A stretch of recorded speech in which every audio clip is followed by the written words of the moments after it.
Welcome back to the show, everyone. Today, my guest is Donald Weber. He's a dynamic communication coach and speaker with a passion for transforming how leaders connect with their teams, clients, and audiences, drawing from an extensive background in human behavior, psychology, emotional intelligence. He equips individuals with tools to communicate clearly, lead with empathy, and foster meaningful relationships. With an approach that is rooted in body language analysis, self-awareness, and leadership. Welcome to the show, Donald. How are you? Well, thank you for having me on. Appreciate it, Buff. You bet. So this is a little different kind of show than we usually do. It's a personal finance, macroeconomics type show, but I thought it was an interesting topic for people in general, and specifically the stuff that I thought was interesting. You've done some consultancies for even the U.S. government and the Treasury and the DHS and State Department and all that. So tell us a little bit about what you do and why it's important. Okay, I do a lot of corporate training. So I work with a lot of senior executives of the Fortune 100s. I work sometimes with political people here in Europe and even members of the royal families. And I usually work with them in the area of improving their communications. But communications has a lot of areas, right? So, but nonverbal communication is always part of that, whether it's public speaking, we're negotiating, sales training, or we're CEO or director of a company, and I'm having problems getting my team motivated or inspired. Well, it's really important how I deliver those messages. And maybe I'm not feeling so good one day, but that's my problem. I need to be still communicating clearly to my team so that I keep them motivated and keep them moving in the right direction where I want to go. It's kind of like, captain of a ship, just because he's maybe not feeling very good, he still needs to give his crew, proper instructions as what they need to do so they can get to their destination. Do you feel like your training is more about what you say or how you say it? I think it's more. Well, that's a good question. If you go to Albert Meverin studies from UCLA back in '73, what he said was that our nonverbal communication represents about 93% of what we're saying. That's taken out of context. It has to do with the congruency of the message. Example would be, if I'm telling you, this is the best product in the world and you really should buy it, unless I'm in Bulgaria, it's not congruent with the message I'm delivering to you. So the way I deliver it with my nonverbals, which includes also the voice tone. A lot of times, if you're talking to somebody and you notice their voice tone is quite steady, and then you get to a very critical point in the conversation, and then you notice it maybe dips down or jumps up, that's an indication of stress, discomfort, something's up. So that's like a red flag that we want to zone in on and say, okay, there's something going on here. We may bring it up verbally or not and just observe it and then try to see what we can do with that information. It's interesting that you bring up the voice part of it because, obviously I'm a podcaster, and the majority of my listeners are listeners. They're not really watching. I mean, I'm not really like a YouTube, star, or it's a bunch of 40, 50-year-old people who are interested in personal finance. And it's something, what is it about certain voices that makes people listen? Because I will say this, I have had a number of people tell me that they listen to my show because they like the way I sound. Okay. And that's, it's a compliment to me, and I understand it. Of course, I don't really necessarily know what people like about me, but what I find is content-wise, when I listen to various podcasts, for example, I just listen sometimes because I like the way people sound. I mean, the content could be completely the same, but if I'm like, I just can't deal with this guy's voice or whatever, what is it about various kind of voice patterns or the way we perceive various communication that makes it generally more or less attractive to an audience? Voices with deeper resonance tends to people prefer. And there's really solid evidence that indicates that resonance, deeper voice is more attractive to listen to. And I have the same experience. If I don't like somebody's voice, it makes it more difficult. And typically the type of voice I enjoy listening to is a deeper voice with more resonance, more bass. Usually you're speaking through your abdomen. I mean, a lot of, let's say, politicians and things or actors, they go to voice coaches to improve their voice. We have certain politicians right now running today for election, and they're very nasally when they speak. And that to some people can be very unattractive. Yeah, actually, Kamala Harris is pretty nasally, isn't she? Yeah. I found, and not to be political at all, and when this airs, the election will already be over, but I have a really hard time listening to her. I mean, just because it just sounds like it's coming from, from her nose, like you said, right?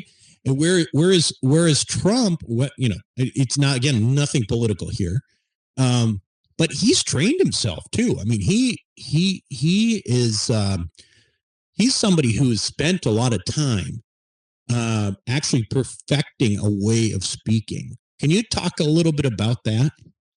Yeah, sure. I mean, I'm not an expert on Trump. What I would say though, he's been, he had the Apprentice TV show. He's been in front of the public for years and years and years. Gosh, probably at 50 years now. So he's got a lot of experience.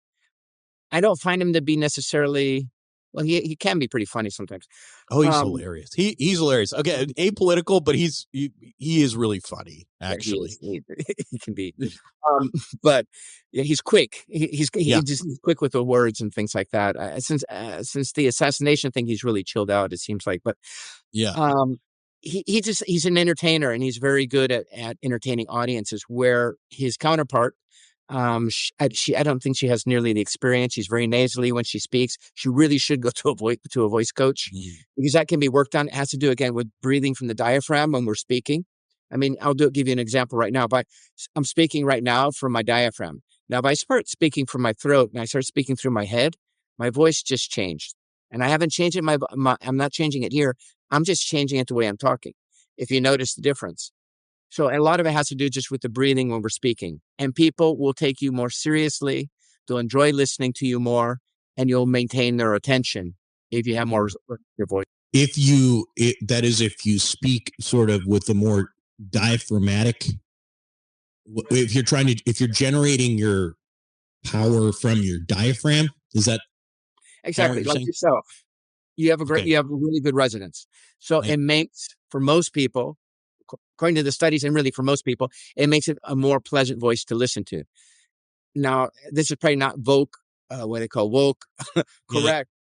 But for the ladies, it makes it more difficult because women don't have that deeper voice. But they can get away from the nasally, and they can get away.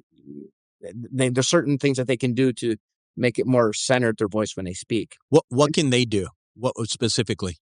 Typically, they went to a voice coach, which I've gone myself. Is he'll teach you, the first thing they're going to teach you is breathing. Okay. Then the next thing you go into is kind of like a singer, where they have the la la la la la la thing, sounds that you make. You'll do practicing certain octaves and things like that, and doing it where you're breathing in a certain way. So if I'm on a stage or speaking in front of an audience, I definitely breathe differently than like if we went out for a coffee. There's also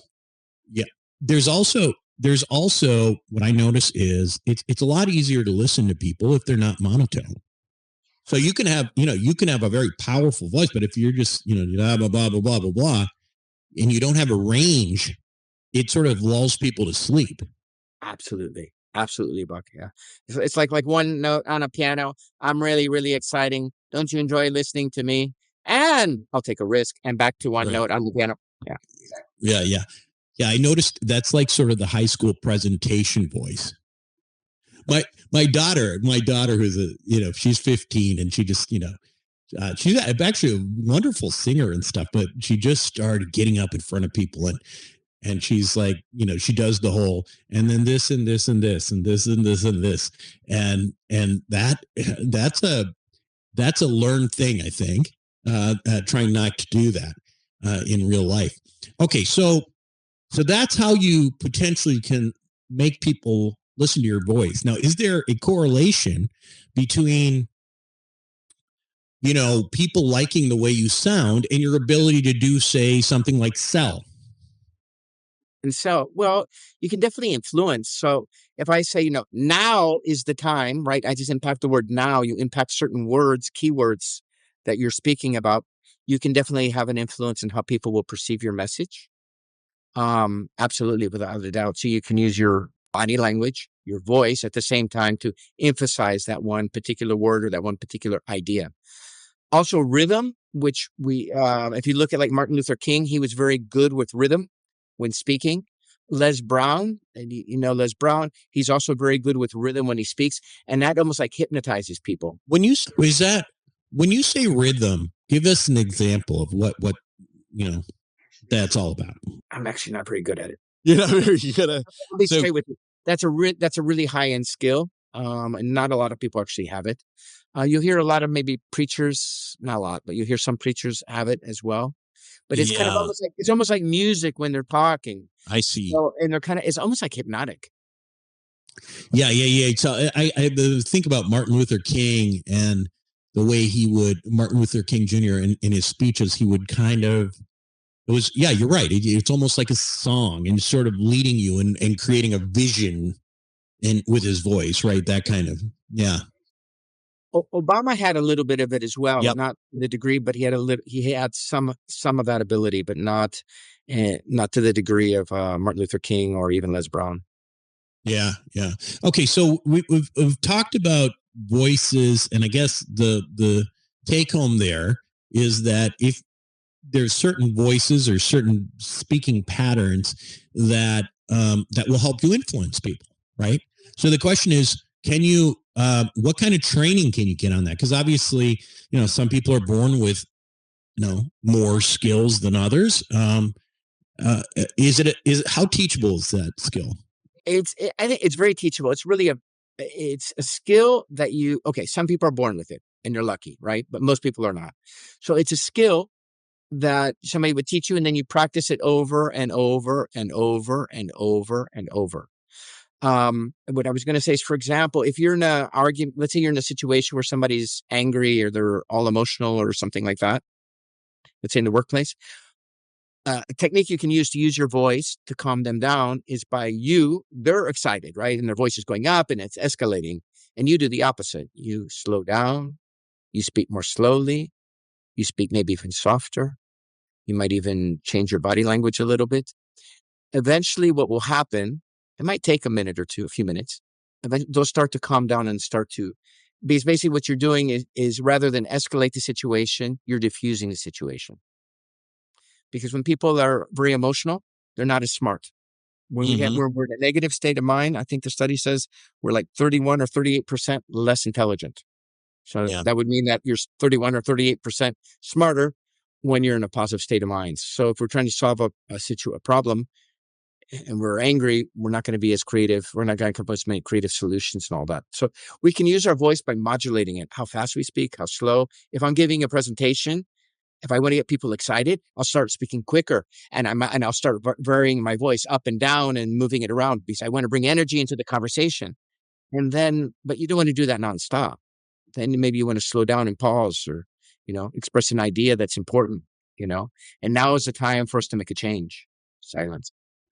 So as I'm talking to you, I notice you use your hands a lot. Do you? Again, some people do watch this show. Others are listening. So do you always use your hands, or you kind of do it? Are you trained to use your hands? I'm doing it. I use my hands quite a bit because I live in Southern Europe, but I'm doing it probably more right now than I would be in a normal conversation. But I still would use it. What does Southern Europe have to do with it? Is it the fact that they're not understanding you as well with verbal language? I don't know. If you think about the Italians, they use their hands a lot. The Spanish, they use their hands a lot. So it's more, it's common that people are more, I think because you're trying to illustrate whatever the point you're trying to, now I'm becoming self-conscious with my hands. Or you're trying to illustrate the point you're trying to make.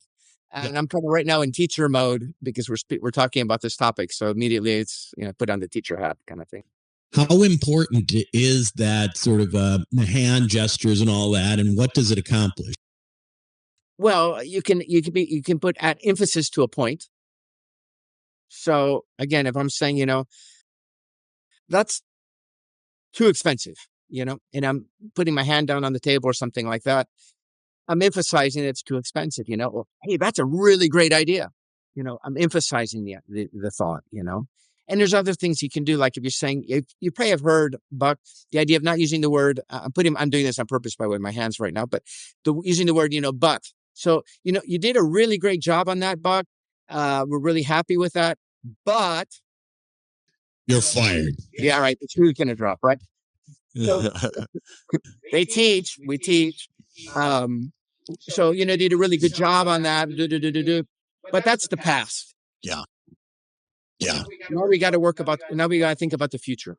Okay. It's a way of kind of like marking, but that's the past, or, we had a big problem with this, blah, blah, blah, but that's the past. Now we need to look ahead towards the future. So you can use, it's more subconscious kind of stuff that you're doing. And it depends who you're talking to. It doesn't work. You don't use the same techniques with every single person. Different people are different. It's better to communicate with different people in different ways. Mm-hmm.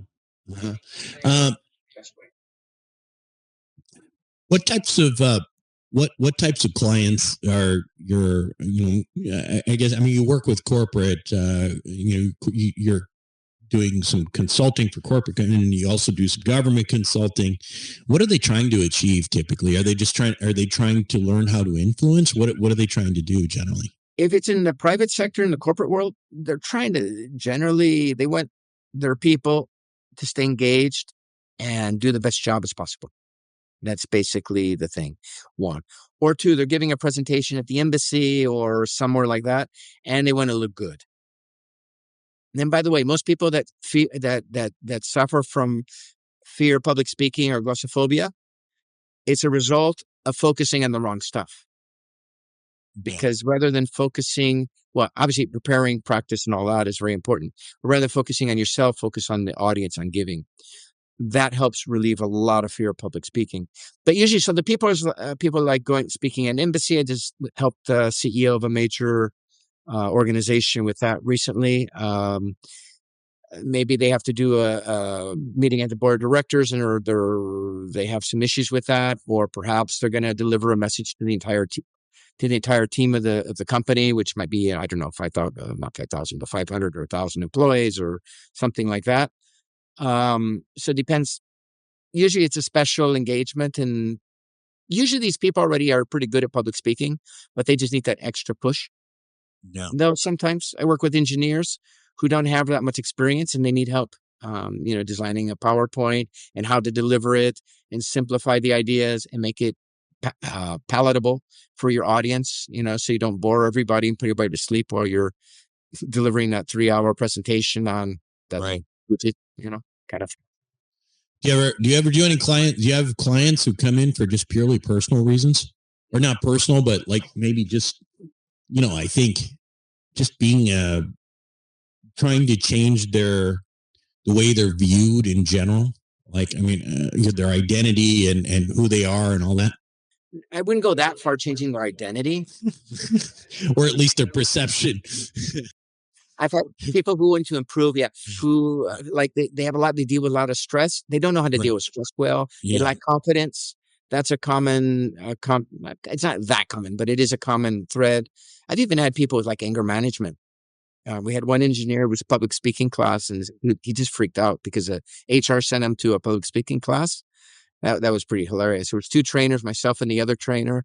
The guy freaks out. He's like, I don't understand why I'm here, blah, blah, blah, blah, blah, blah. And the other trainer didn't even know what to do. And I look at the guy and I go, you're absolutely right. I don't know why they sent you here, because I'm sure you're very, very talented at public speaking. And I apologize, Anyway, I just gave him what he wanted to hear, kind of thing. We ended up becoming friends. We still communicate now and again. Yeah. But it was years ago.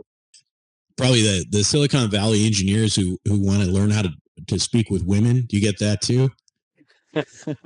Usually that's like never professionally, but I've had people for sure ask me, on the side, hey, by the way, this kind of, I'm not like pick up like that. But, that's funny. It really is. Well, interesting stuff. How can people learn more about you and what you do? Go to my website, I guess, drwebercoaching.com. Will probably be the easiest. I'm also on LinkedIn, Don Weber. And there they can find out more about the services that we offer. But it's communication for leaders basically, or for aspiring leaders, younger people. Maybe they're 30 something that are looking for promotions and career advancement and that kind of stuff. So job interviews, preparing for job interviews, things like that. Getting a raise, Getting right. the more valuable you are for your employer, the more likely they're going to give you a raise. And if you're really valuable, they're not going to let you go. Yeah. So communications is part of that. Might have really good hard skills in something, but if I'm terrible at communicating, then that's a real problem. It's going to really hinder you in your career moving forward, Buck. So I think people sometimes they underestimate how important communication is. I know I used to. Yeah. Fantastic. Well, thanks so much for joining us. And people should definitely get in touch if you're interested in improving your communication skills for whatever endeavor you are trying to shoot for. Thanks again, Don, and good luck to you. Thank you so much, Buck. All the best to you as well, man.